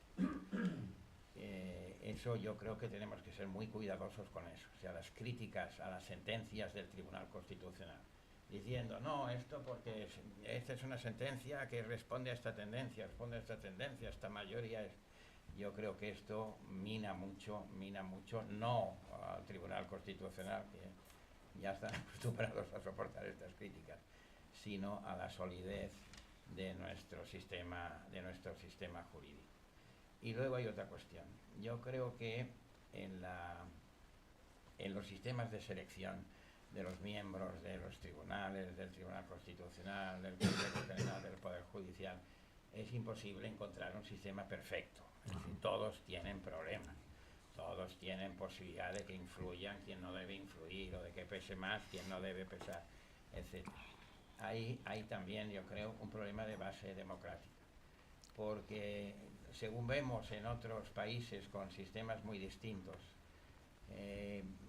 digamos la dinámica o la opinión de los partidos o de los grupos pesa mucho menos que en el nuestro. ¿Por qué razón?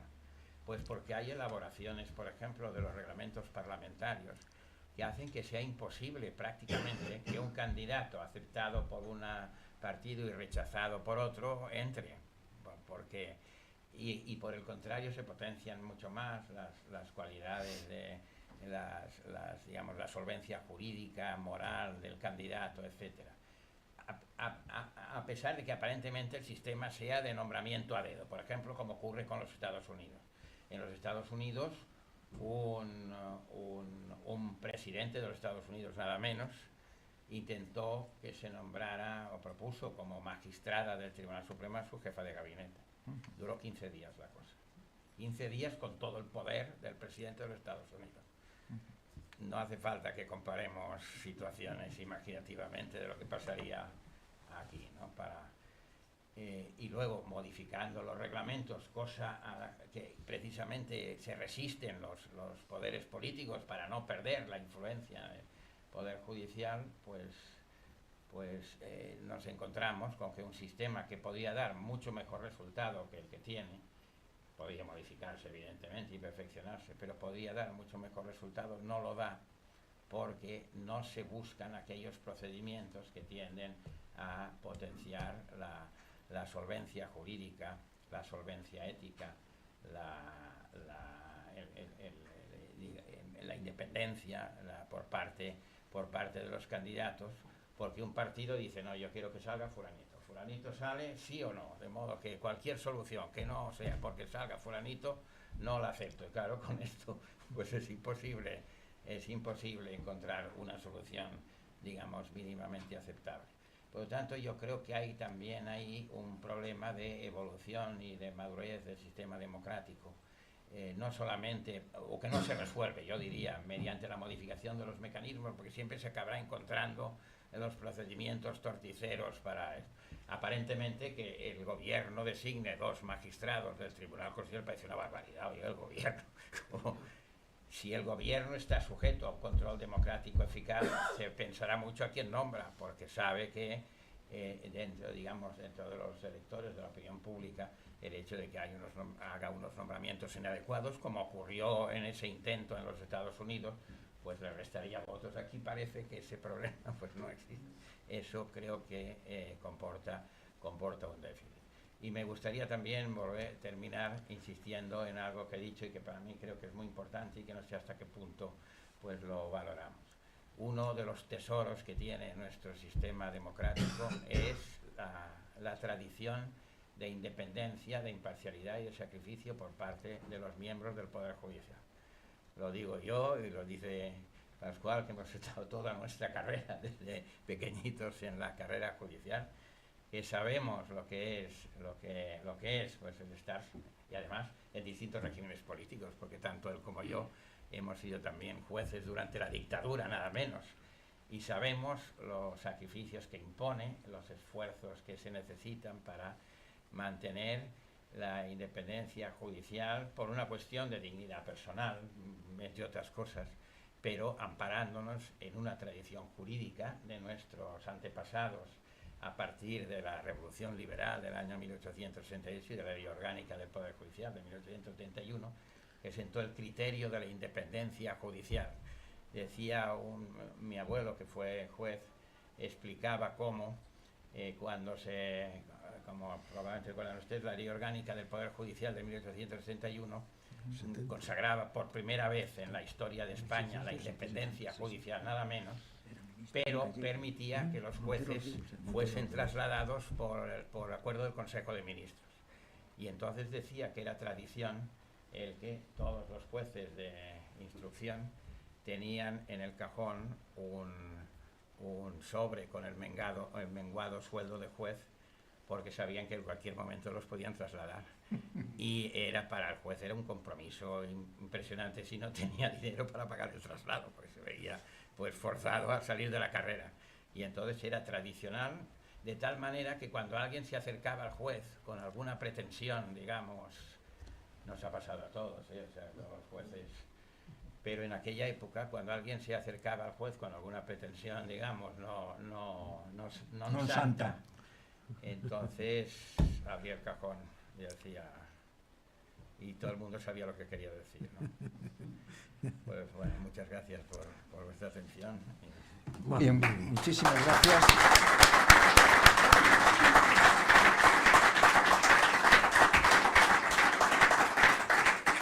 Con vuestro permiso, Pascual, Juan Antonio, yo me sumo de todo corazón y con toda efusión a esa defensa del Poder Judicial. Los jueces son el elemento esencial del pacto social que nos permite vivir en sociedad sin barbarie, ¿no? Si no hubiera jueces sería terrible la vida en sociedad. Menos mal que hay jueces, ¿no?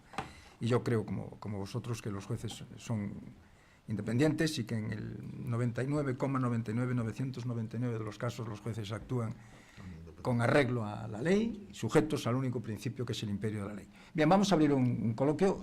Han comprobado ustedes que no les he mentido. Hemos tenido aquí a dos juristas de altísima talla, de altísimo recorrido intelectual y profesional. Y venga, esto creo que tenemos como 10 minutos aproximadamente. Me han dicho quién manda.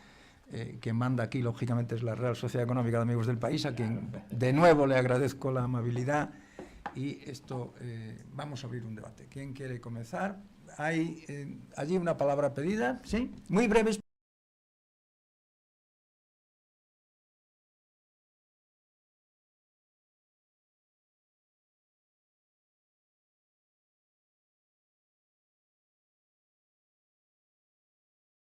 Desasosiego de cómo está la situación.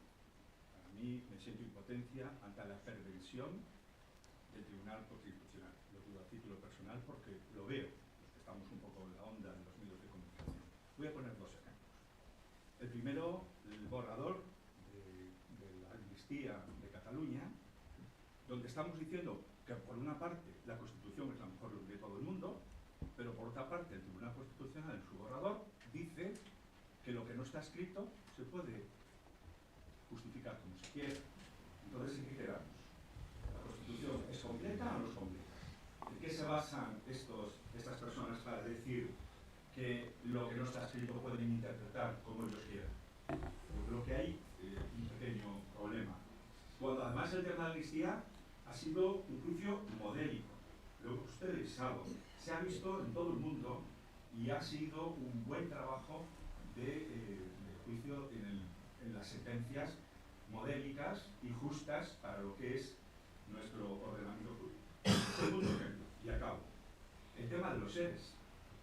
Ha habido un juicio, ha habido una sentencia del Tribunal Superior, Supremo, y resulta que el Tribunal Constitucional se asume la competencia total, ni casación ni nada. Ni siquiera espera a la Unión Europea que se pronuncie. ¿Qué pasa? ¿En qué estamos? Yo creo que hay una degradación y una impotencia de que ya sabemos el resultado de lo que está bien. Ya se nota por la polarización. 6 progresistas, 4 conservadores. Ya sabemos. Haga lo que se haga, se presente lo que se presente, ya sabemos el resultado. Acabo. Bien. Esto, Pascual, Juan Antonio, en el orden que queráis. Sí, pero tendríamos que estar toda la noche, pero en fin. Bueno, yo creo, sin embargo, yo respeto de todos los jueces y la propia independencia del Tribunal Constitucional, se esté o no de acuerdo con sus resoluciones, quiero decir. Pero se tiene que, si están argumentadas jurídicamente, se tiene que contradecir con argumentos jurídicos. no con argumentos de decir, pues se sabe ya porque hay tantos conservadores o tantos progresistas y tantos de izquierdas y tantos de derechas al Tribunal Constitucional. Eso es tanto como decir que hay tantos prevaricadores, porque como no están de acuerdo con el criterio que yo tengo, pues naturalmente, pues estos, quiero decir, son dependientes de todos. No. Hay que criticarlo con criterios, lo mismo que la sentencia tiene que ser con criterios jurídico-constitucionales, con criterios jurídico-constitucionales. No decir, ya sé cómo va a salir esta sentencia. Quiero decir, yo eso, pues no comulgo con esa solución, con esa afirmación. Creo que el Tribunal Constitucional, cualquiera de sus miembros, cualquiera que sea lo que voten y cualquiera que estén adscritos, quiero decir, teóricamente, la gente puede considerarlos adscritos a izquierda o a derecha, son honestos y son independientes.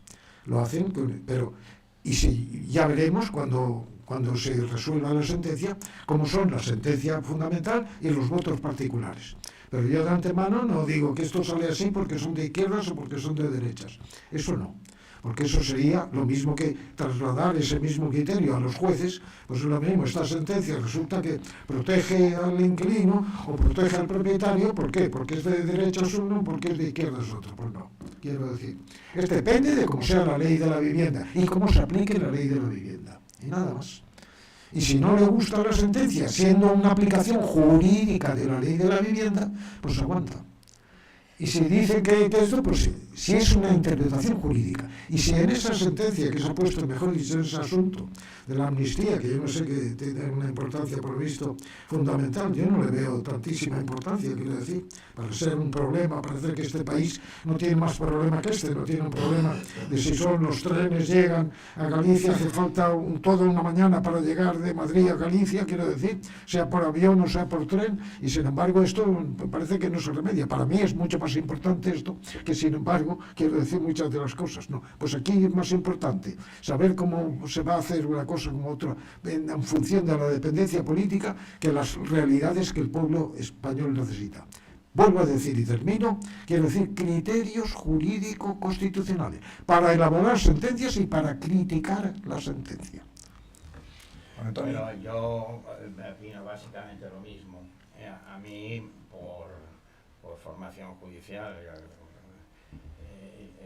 lógico, igual que Pascual, he sido muchos años juez y a mí me produce cierta incomodidad, incluso el leer borradores de sentencias, porque me da la sensación que es meterse en el trabajo del tribunal. Hay que dejar que el tribunal trabaje y luego qué decir. La cuestión que ha planteado muy agudamente el interviniente me da la sensación que se refiere, porque ya digo, no he leído el borrador porque me has tenido de leerlo, vamos, de leer el borrador, de leer los artículos que explican, uno dice otro, cuando tenga la sentencia entonces sabrán ustedes mi opinión, mientras creo que es incluso mi deber no meterme en donde lo que no sé si se puede referir a una polémica que ha existido constitucional desde el primer momento, antes incluso de que se pensara que la sentencia podía llegar al Tribunal Constitucional, acerca de si el Poder Legislativo puede promulgar una amnistía o no en función de si es necesaria o no una autorización por parte de la Constitución. Me imagino que a mí me preguntaron esto en un programa de radio cuando vamos, ni se sospechaba que iba a haber una amnistía ni cosa parecida, ellos debían haber tenido alguna noticia. Me preguntaron sobre esto, pues era a principios del 23, o sea que ni había amnistía ni cosa que se le parecía. Había, no luego efectivamente, pero ellos debían haber oído los periodistas algo. Oye, ¿usted qué opinión tiene? Y yo les dije mi opinión de entonces, y yo le dije, no, a mí me parece, es decir, en el ámbito del derecho administrativo se considera que la administración no puede hacer nada si no está autorizada por la ley. Ese que se llama principio de vinculación positiva. Pero en cambio, en el derecho constitucional, el derecho parlamentario no es así, sino que en principio la Constitución limita, pero no se necesita una autorización de la Constitución para, por ejemplo, para aprobar una ley de vivienda. Lo que pasa es que la Constitución La ley tiene que respetar los límites, las imposiciones, los deberes que impone la Constitución en la materia correspondiente, ¿no? Pero en principio el Poder Legislativo tiene facultades y tiene un principio que se podría llamar de vinculación negativa a la Constitución. No puede vulnerar la Constitución, pero no necesita una autorización de la Corte. No sé si se referirá a eso, porque digo, no he leído el borrador ni lo pienso leer, o sea, yo creo que leer la sentencia, y entonces si quieren ustedes conocer mi opinión, pues se la daré, pero por ahora pues no considero que hay que dejar trabajar al tribunal tranquilamente y que por lo tanto, y creo que incluso dentro del propio tribunal este tipo de informaciones, de filtraciones, de borradores, de tal, es un hecho muy negativo que creo que no facilita en nada la objetividad y la imparcialidad y la tranquilidad incluso de los magistrados. Lo decimos que no está dentro del tribunal y sabemos qué consecuencias tiene este tipo de malestar que provocan estas filtraciones y los borradores pues son secretos, son para el conocimiento de los magistrados, pero uno pues para que pues así sirva para elaborar una discusión y por lo tanto poder fundamentar pues y tratar que cambie de opinión a otra parte o formular un voto particular o pedir que se modifique una determinada frase si están digamos los medios de comunicación diciendo pero si esto así pues se trastorna mucho ese diálogo, ¿no? Ese diálogo que forma parte de la Constitución y que por lo tanto que no es nada bueno. Yo coincido en que uno de los principios del respeto al tribunal es criticar sus sentencias con criterios jurídicos, pero mientras no haya sentencia, pues de manera tranquilamente para tratar de cerrados allí, pues discutiendo unos con otros lo deliberan, que no solo se delibera en la sala de pleno, se delibera también entre los despachos y una vez estando en el Tribunal Constitucional, nosotros también que era pues, ya muchas aristas y muchos problemas, acabé agotado de subir y bajar por las escaleras, porque no las hacía por no perder tiempo, por los despachos de todos los magistrados que mientras tal. Esta es la realidad del esfuerzo que se hace, porque salga la mejor sentencia posible y con el mayor consenso posible. Me vuelvo a remitir al discurso de Pérez de los Cobos, que cita en su discurso de clausura de sentencia 42-2017, y pone en manifiesto como una sentencia complicadísima que parecía entonces imposible, porque pensaba sobre el derecho de autodeterminación de Cataluña o algo así. Se dictó una sentencia por unanimidad. Lo que aquello costó, esto lo sabemos los que participamos aquí, pero la sentencia salió por unanimidad. Y yo creo que todo lo que sea trabajar en ese sentido y hacer posible que las cosas avancen en esa línea es positivo para todos, no para el tribunal por supuesto, pero para todos los que estamos sometidos a la jurisdicción de los tribunales. Es la menor de las cosas que el borrador de sentencia de que hoy citaban los periodistas, ya no sé yo qué ponía, algo así como reservado, vosotros sabéis qué es lo que se pone reservado. Discusión interna, esto no es la menor de las paradojas, que está filtrando, se ha filtrado. Bien, tenemos para una pregunta más, sí, Adín, y con esto cerramos. Muy bien. Gracias por estar aquí. Yo quería preguntarles qué puede hacer el Tribunal Constitucional sobre algo que creo que se está vulnerando en España en estos momentos, el artículo 14 de la Constitución, la igualdad de todos los españoles ante la ley. Creo que a día de hoy mujeres y hombres no somos iguales ante la ley. Y sobre el artículo 20 de la Constitución, acerca de los delitos de odio, me parece que la libertad de expresión está seriamente restringida en la España actual. ¿El Tribunal Constitucional puede hacer algo? Muy bien, muchísimas gracias. Con esto Juan Antonio y cierra. Sí, no quiero decir eso. El delito de odio que es un delito que en este caso todavía no hay una jurisprudencia constitucional clara del mismo. Hay resoluciones de los juzgados de los tribunales ordinarios que configuran delito de odio, delito de odio, y en relación también con una discriminación hacia el sexo. Pero en este caso creo que el Tribunal Constitucional, usted pregunta qué va a hacer el Tribunal Constitucional para regular, pues concretamente pues resultará que supongo que tendrá todo el criterio, como he dicho antes, pero hasta que el Tribunal Constitucional no se fije, tampoco voy a hablar con el criterio acerca de lo que puede hacer el Tribunal Constitucional. Puede enjuiciarlo, configurar estos delitos, quiero decir, de una forma con arreglo a la Constitución, que puede ser, que están, entonces el criterio de proporcionalidad, quiero decir, cuando se adecua precisamente al derecho de información, etcétera, de comunicación, información, quiero decir, con esta posibilidad de delito de odio, quiero decir, eso dependerá. Cuando esa comunicación esté distinguida, puede hacer de una forma exclusivamente, no para ejercitar un derecho, para discutir un derecho, una situación, sino cuando para atacar a una persona. Este es el criterio para distinguir cuando hay delito de odio hacia una persona concreta y cuando hay delito de odio. Pero esto es una cosa futura que yo tampoco quiero aventurar más, pero que he dicho mi criterio. La libertad de expresión, quien desarrolló ese derecho en el mundo con más autoridad y con más solvencia fue precisamente el Tribunal Supremo norteamericano, que primero era muy reacio a la libertad de expresión y a principios del siglo pasado, pues de pronto, gracias a la intervención de jueces muy inteligentes, pues le dio prácticamente un carácter absoluto, de todo formaba parte de la libertad de expresión. Sin embargo, en algunos otros foros, sobre todo en tribunales ingleses, se vio que a veces la libertad de expresión se utiliza no con la finalidad de exponer las propias opiniones y tratar de que por lo tanto se modifique la condición social en relación con una determinada materia, sino que, por ejemplo, el que considera que los hombres y las mujeres pues, son distintos y que la mujer es un ser inferior y lo explica, ¿no? Pues yo considero, para mí no está muy bien de los cabales, pero tiene derecho a expresarse.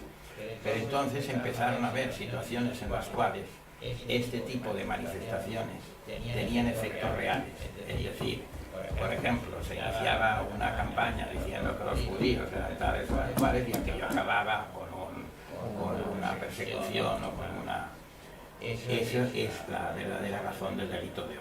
Es decir, en el momento en que estas expresiones realizadas contra una persona concreta o contra un determinado colectivo tienen un efecto directo, posible, más allá de la simple expresión de una opinión para que se modifique o con el intento más o menos realista, ¿no?, de que se modifique la opinión social sobre la materia, y cuando tiene un riesgo directo de que se produzcan daños para un determinado colectivo vulnerable, sobre todo porque esto normalmente se aprecia respecto a los colectivos vulnerables, es razonable que se haga. Se resistieron los tribunales norteamericanos, se aceptaron, pero al final lo han aceptado también el Tribunal Supremo que lo acepta, porque es de sentido común. Es decir, una cosa es que yo empiece a decir que las mujeres son seres inferiores, bueno, pues me dirán, ya son un poco una cabra, pero ya pasaba, porque antes ya no decías eso. Pero puedo decir que es mi libertad de expresión.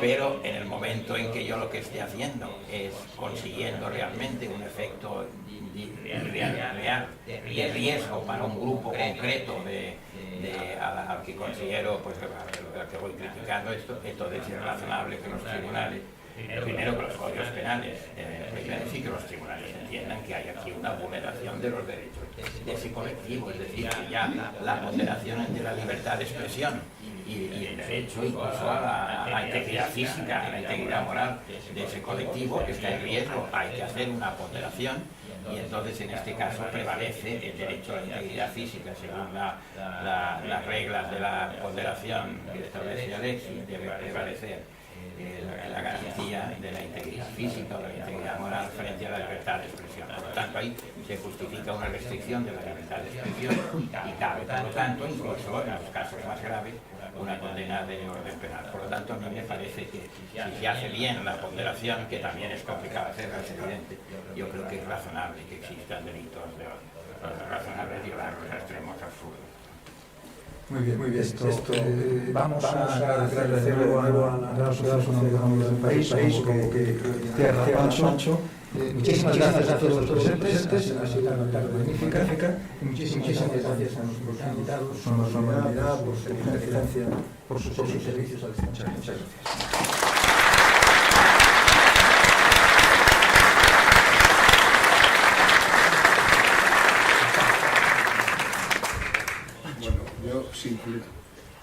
Yo simplemente quiero agradecer la generosísima colaboración de nuestros ponentes de hoy.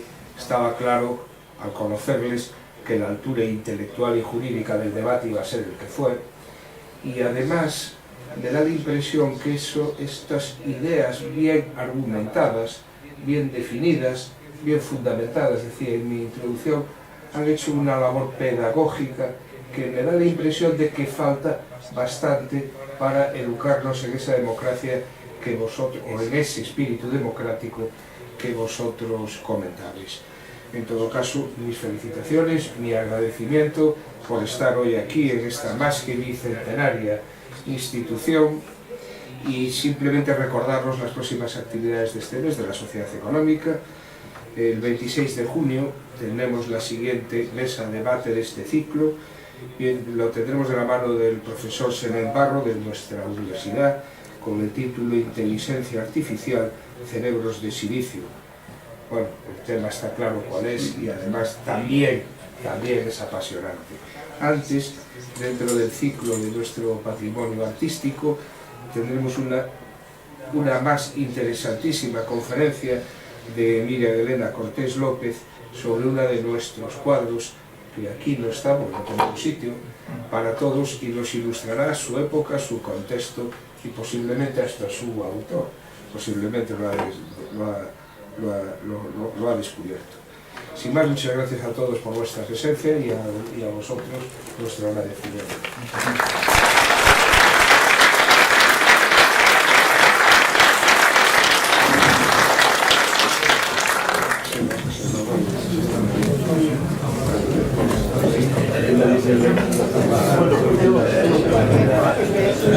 Sí, ya tengo tiempo que no te veía.